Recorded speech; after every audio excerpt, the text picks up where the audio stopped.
ಗೆಳೆಯರೇ ನಮಸ್ಕಾರಗಳು. ನಾನು ಸಿ.ಕೆ. ಸತೀಶ್. ನನ್ನ ಪುಸ್ತಕಗಳ ಗಂಟು ಚಾನಲ್ಗೆ ಪ್ರೀತಿಯ ಸ್ವಾಗತ.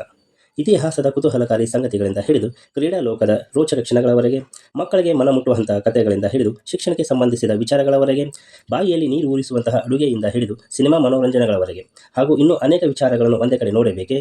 ಹಾಗಾದರೆ ನಮ್ಮ ಪುಸ್ತಕಗಳ ಗಂಟು ಚಾನಲ್ ನಿಮಗಾಗಿ. ಒಂದೇ ಚಾನಲಲ್ಲಿ ಹಲವು ಸಂಗತಿಗಳನ್ನು ತಿಳಿದುಕೊಳ್ಳಲು ಈಗಲೇ ಸಬ್ಸ್ಕ್ರೈಬ್ ಆಗಿ ಬೆಲ್ ಐಕಾನ್ ಒತ್ತಿ.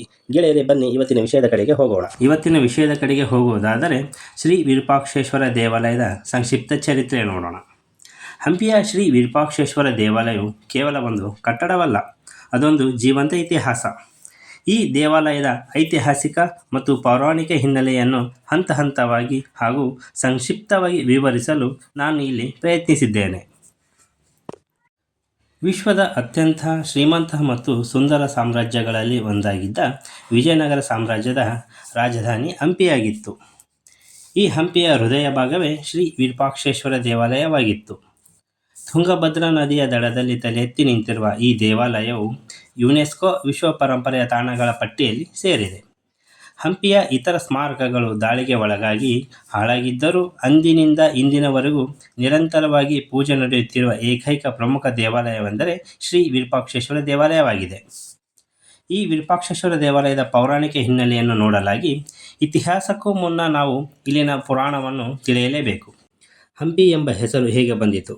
ಪೌರಾಣಿಕ ಕಥೆಗಳ ಪ್ರಕಾರ ಬ್ರಹ್ಮದೇವನ ಮಗಳಾದ ಪಾರ್ವತಿಯು ಪಂಪಾದೇವಿಯಾಗಿ ಭೂಮಿಯ ಮೇಲೆ ಜನ್ಮ ತಾಳುತ್ತಾಳೆ. ಅವಳು ಶಿವನನ್ನು ವಿವಾಹವಾಗಲು ಹಂಪಿಯ ಹೇಮಕೂಟ ಪರ್ವತದಲ್ಲಿ ಘೋರ ತಪಸ್ಸನ್ನು ಮಾಡುತ್ತಾಳೆ. ಶಿವನು ಆಕೆಯ ಭಕ್ತಿಗೆ ಮೆಚ್ಚಿ ಭೂಲೋಕಕ್ಕೆ ಅಥವಾ ಹೇಮಕೂಟ ಪರ್ವತಕ್ಕೆ ಬಂದು ಪಂಪಾದೇವಿಯನ್ನು ವಿವಾಹವಾಗುತ್ತಾನೆ.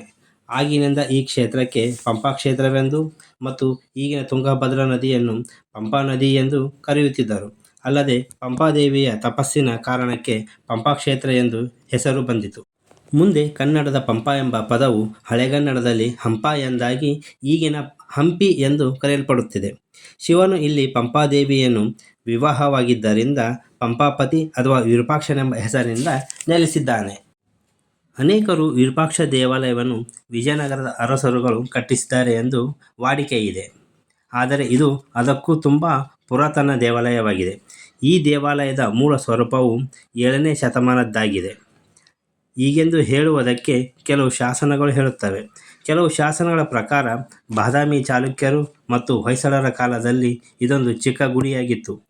ಗೆಳೆಯರೇ, ಶತಮಾನಗಳು ಕಳೆದಂತೆ ರಾಜರುಗಳು ಮತ್ತು ಭಕ್ತಾದಿಗಳು ಈ ದೇವಾಲಯವನ್ನು ಜೀರ್ಣೋದ್ಧಾರ ಮಾಡುತ್ತಾ ಬಂದರು. ಅದರ ಜೊತೆಗೆ ಸಣ್ಣ ಪುಟ್ಟ ಮಂಟಪಗಳನ್ನು ಸೇರಿಸುತ್ತಾ ಬಂದರು. ನಂತರ 14ರಿಂದ 16ನೇ ಶತಮಾನದ ಕಾಲದಲ್ಲಿ ವಿಜಯನಗರ ಸಾಮ್ರಾಜ್ಯವು ಸುವರ್ಣಯುಗದಂತೆ ಆಳ್ವಿಕೆ ನಡೆಸಿತು.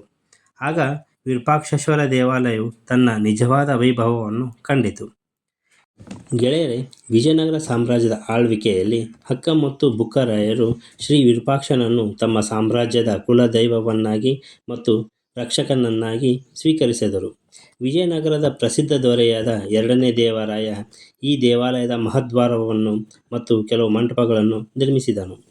ಈ ದೇವಾಲಯದ ಇತಿಹಾಸದಲ್ಲಿ ಪ್ರಮುಖ ಘಟ್ಟವೆಂದರೆ ಕ್ರಿಸ್ತಿಶಕ 1509ರಿಂದ ಕ್ರಿಸ್ತಿಶಕ 1529 ಶ್ರೀಕೃಷ್ಣದೇವರಾಯನ ಕಾಲವಾಗಿತ್ತು. ಕೃಷ್ಣದೇವರಾಯನು ತನ್ನ ಪಟ್ಟಾಭಿಷೇಕದ ಸವಿ ನೆನಪಿಗಾಗಿ ಕ್ರಿಸ್ತಿಶಕ 1510ರಲ್ಲಿ ಸುಂದರವಾದ ರಂಗಮಂಟಪವನ್ನು ನಿರ್ಮಿಸಿದನು. ಇದು ಯಾಳಿ ಅಥವಾ ಸಿಂಹದಂತಹ ಪ್ರಾಣಿಗಳ ಕಲಾಕೃತಿಯನ್ನು ಮತ್ತು ರಾಮಾಯಣ ಮಹಾಭಾರತದಂತಹ ಕಥೆಗಳನ್ನು ಒಳಗೊಂಡ ಕೆತ್ತನೆಯನ್ನು ಹೊಂದಿದೆ. ಅಲ್ಲದೆ ಈ ದೇವಾಲಯದ ಮುಂಭಾಗದಲ್ಲಿ 9 ಅಂತಸ್ತಿನ ಸುಮಾರು 50 ಮೀಟರ್ ಎತ್ತರದ ರಾಜಗೋಪುರವನ್ನು ನವೀಕರಣಗೊಳಿಸಿ ಅದಕ್ಕೆ ಪೂರ್ಣ ರೂಪ ನೀಡಿದ ಕೀರ್ತಿ ಶ್ರೀಕೃಷ್ಣದೇವರಾಯನಿಗೆ ಸಲ್ಲುತ್ತದೆ.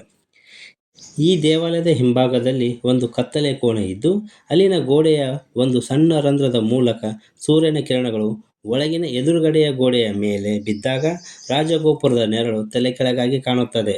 ಆ ಕಾಲದಲ್ಲಿ ಪಿನ್ ಹೋಲ್ ಕ್ಯಾಮರಾ ತಂತ್ರಜ್ಞಾನವನ್ನು ನಮ್ಮ ಹಿರಿಯರು ಬಳಸಿದ್ದರು ಎಂಬುದಕ್ಕೆ ಇದೊಂದು ಸಾಕ್ಷಿಯಾಗಿದೆ. ಗೆಳೆಯರೆ, ಕ್ರಿಸ್ತಿಶಕ 1565ರಲ್ಲಿ ನಡೆದ ತಾಳಿಕೋಟೆ ಅಥವಾ ರಕ್ಕಸ ತಂಗಡಗಿ ಕದನದಲ್ಲಿ ದಖ್ಖನ್ನಿನ ಸುಲ್ತಾನರ ಒಕ್ಕೂಟವು ವಿಜಯನಗರ ಸಾಮ್ರಾಜ್ಯವನ್ನು ಸೋಲಿಸುತ್ತದೆ. ವಿಜಯನಗರದ ಸೈನಿಕರು ಸೋತ ನಂತರ ಶತ್ರು ಸೈನ್ಯವು ಹಂಪಿಗೆ ನುಗ್ಗಿ ವಿಜಯವಿಠ್ಠಲ ದೇವಾಲಯ ಸೇರಿದಂತೆ ಬಹುತೇಕ ದೇವಾಲಯಗಳನ್ನು ಧ್ವಂಸ ಮಾಡುತ್ತಾರೆ. ವಿಚಿತ್ರವೆಂದರೆ ವಿರೂಪಾಕ್ಷೇಶ್ವರ ದೇವಾಲಯದ ಮೇಲೆ ದಾಳಿ ನಡೆದರೂ ಈ ದೇವಾಲಯವು ನಾಶವಾಗಿಲ್ಲ. ವಿಜಯನಗರ ಸಾಮ್ರಾಜ್ಯದ ಅವನತಿಯ ನಂತರ ಹಂಪಿಯು ಪಾಳು ಬಿದ್ದಿತು, ಹಾಳು ಹಂಪಿಯಾಗಿತ್ತು. ಆದರೂ ಸಹ ಶ್ರೀ ವಿರೂಪಾಕ್ಷೇಶ್ವರನ ಪೂಜೆಯು ನಿಂತಿಲ್ಲ. ಅಂದಿನಿಂದ ಇಂದಿನವರೆಗೂ ಇಲ್ಲಿ ತ್ರಿಕಾಲನ ಪೂಜೆಯು ನಡೆಯುತ್ತಲೇ ಇದೆ. ಈಗಿನ ಕಾಲದಲ್ಲಿ ಅಂದರೆ ನಮ್ಮ ಕಾಲದಲ್ಲಿ ಹಂಪಿಯು ಒಂದು ಪ್ರಮುಖ ಪ್ರವಾಸಿ ತಾಣವಾಗಿದೆ. ನಮ್ಮ ಕರ್ನಾಟಕ ಸರ್ಕಾರವು ಪ್ರತಿ ವರ್ಷ ನವೆಂಬರ್ ಅಥವಾ ಜನವರಿ ತಿಂಗಳಲ್ಲಿ ಹಂಪಿ ಉತ್ಸವವನ್ನು ಆಚರಿಸುತ್ತಾರೆ. ದೇವಾಲಯವನ್ನು ವಿದ್ಯುತ್ ದೀಪಗಳಿಂದ ಅಲಂಕರಿಸುತ್ತಾರೆ ಮತ್ತು ವಸಂತ ಋತುವಿನಲ್ಲಿ ನಡೆಯುವ ವಿರೂಪಾಕ್ಷ ಮತ್ತು ಪಂಪಾದೇವಿ ರಥೋತ್ಸವವನ್ನು ಅತ್ಯಂತ ವಿಜೃಂಭಣೆಯಿಂದ ನಡೆಸಲಾಗುತ್ತದೆ. ಲಕ್ಷಾಂತರ ಭಕ್ತರು ಇದಕ್ಕೆ ಸಾಕ್ಷಿಯಾಗಿದ್ದಾರೆ. ಶ್ರೀ ವಿರೂಪಾಕ್ಷೇಶ್ವರ ದೇವಾಲಯವು ಕೇವಲ ಕಲ್ಲುಗಳಿಂದ ಕಟ್ಟಿದ ಗುಡಿಯಲ್ಲ, ಅದು ವಿಜಯನಗರ ಸಾಮ್ರಾಜ್ಯದ ಗತವೈಭವವನ್ನು ತೋರಿಸುತ್ತದೆ. ತುಂಗಭದ್ರಾ ನದಿಯ ತಂಪಾದ ಗಾಳಿ, ಹೇಮಕೂಟ ಪರ್ವತದ ಪ್ರಶಾಂತತೆ ಮತ್ತು ವಿರೂಪಾಕ್ಷನ ಸನ್ನಿಧಿಯು ಭಕ್ತರಿಗೆ ಹಾಗೂ ಇತಿಹಾಸಕಾರರಿಗೆ ಇದೊಂದು ಸ್ಫೂರ್ತಿದಾಯಕ ಸೆಲೆಯಾಗಿದೆ. ಸಾವಿರಾರು ವರ್ಷಗಳ ದಾಳಿ, ಪ್ರಕೃತಿಯ ವಿಕೋಪಗಳ ನಂತರವೂ ತಲೆ ಎತ್ತಿ ನಿಂತಿರುವ ಈ ದೇವಾಲಯವು ನಮ್ಮ ಭಾರತೀಯ ಸಂಸ್ಕೃತಿಯ ಗಟ್ಟಿತನವನ್ನು ತೋರುತ್ತದೆ. ಸ್ನೇಹಿತರೆ, ಹೇಗಿದೆ ಈ ನಮ್ಮ ಶ್ರೀ ವಿರೂಪಾಕ್ಷೇಶ್ವರ ದೇವಾಲಯದ ಚರಿತ್ರೆ, ಸಂಕ್ಷಿಪ್ತ ಚರಿತ್ರೆ?